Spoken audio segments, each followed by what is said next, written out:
तो आइए हम बताते हैं आपको कि क्यों हमने भोटिया ब्रीड पर काम किया है और ब्रीडिंग करके इनको बचा रहे हैं।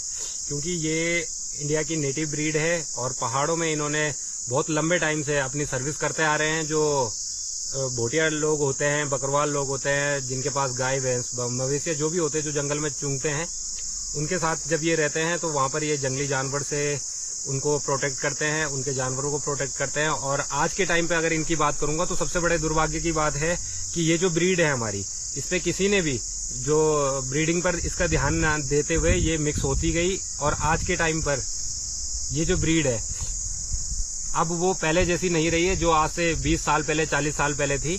तो हमने इस काम को इसीलिए शुरू किया है कि ताकि हम इस ब्रीड को बचा सके। और जिन लोगों को इस ब्रीड के बारे में पता नहीं है अभी तक, उन लोगों को इस ब्रीड के बारे में बताएं। क्योंकि लोग विदेशों से कई डॉग लेके आते हैं, लाखों के लेके आते हैं।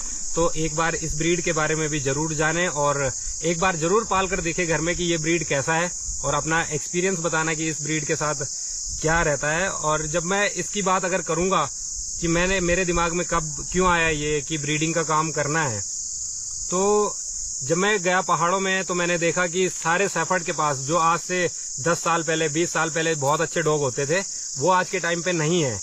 और उनको पहले 1000 की बकरियों में 2-3 डॉग की जरूरत होती थी। आज के टाइम पे उन्हें पहले तो 500 बकरियों में उन्होंने 3-3, 4-4 डॉग, 5-5 डॉग रखे हुए हैं। फिर भी उनकी जो बकरियां हैं वो प्रोटेक्ट नहीं हो रही है, क्योंकि कहीं ना कहीं डॉग का जो ब्लड लाइन है वो धीरे धीरे चेंज होता गया कई सालों से। तो जब मैं गया पहाड़ों में तो मैंने देखा, और फिर मैंने कई जगह, मैं पहाड़ों के कई एरिया में ऐसी जगह घूम चुका हूँ जहां से मैंने डॉग को कलेक्ट किया हुआ है। फीमेल कहीं से फीमेल लेके आया हूँ, किसी वैली से मेल को लेके आया हूँ।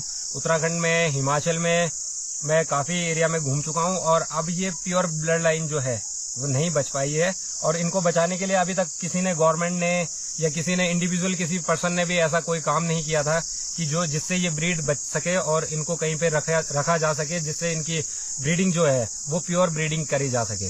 लोगों ने विदेशों से जो डॉग लेके आए हैं, लेब्राडोर हो या जर्मन शेफर्ड हो, साइबेरियन हस्की हो, और या बेल्जियम शेफर्ड करके लोग तरह तरीके के डॉग लेके आते हैं, पिटबुल लेके आते हैं।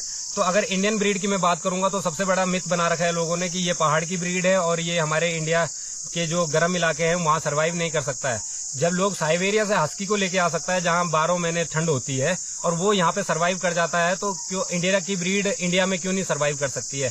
तो ये एक मिथ है, ऐसा नहीं है। हमने इंडिया के 22 स्टेट में आज के टाइम पे डॉग दे दिए हैं अपने, और वो बहुत ही अच्छे से वहां पर ग्रो हो रहे हैं। और किसी भी डॉग में कोई कंप्लेन नहीं है इस तरीके की। अगर आप इन्हें रूम टेम्परेचर पे रखते हो दिन के टाइम पे अपने साथ, तो ऐसी कोई भी दिक्कत नहीं आएगी। आप इसे इवनिंग में, मॉर्निंग में वॉक करा सकते हैं 1-1.5 किलोमीटर की, और जो कि इनफ है इनके लिए। जहां तक शेडिंग की बात करूंगा मैं, तो इनका नेचुरली जो है अप्रैल मई में इनका शेड हो जाता है, पूरा निकल जाता है। और फिर ये अक्टूबर नवंबर में जैसे जैसे अगर नेचुरली जो टेम्परेचर है वहां का, अगर टेम्परेचर घटता जाएगा तो इनका फर बढ़ता रहेगा, और टेम्परेचर बढ़ता रहेगा तो इनका फर अपने आप ही कम होता रहेगा और शॉर्ट कोट में आ जाएंगे ये। और सर्दियों में ये लॉन्ग कोट में रहते हैं। और आपको अगर शेडिंग की अगर कोई प्रॉब्लम है तो आप इनको सुबह शाम इन पे ब्रश कर सकते हो, ग्रूमिंग कर सकते हो इनकी। और ये चीजें आपको फिर जो हेयर फॉल का है, ये इस चीज से भी आप बच। अब हम इस कैनल में आए हैं तो भाई गिफ्ट को बनता है, साथ में कोई हम मिठाई तो लाए नहीं इतनी दूर से। तो डॉग वाला चैनल है तो भैया डॉग के लिए हम देंगे इनको जैप कैनल वॉश, जिससे ये अपने इधर भी थोड़ा सा सुधार ला सकते हैं। वैसे तो यहाँ पर स्मेल होती नहीं है, ओपन एरिया।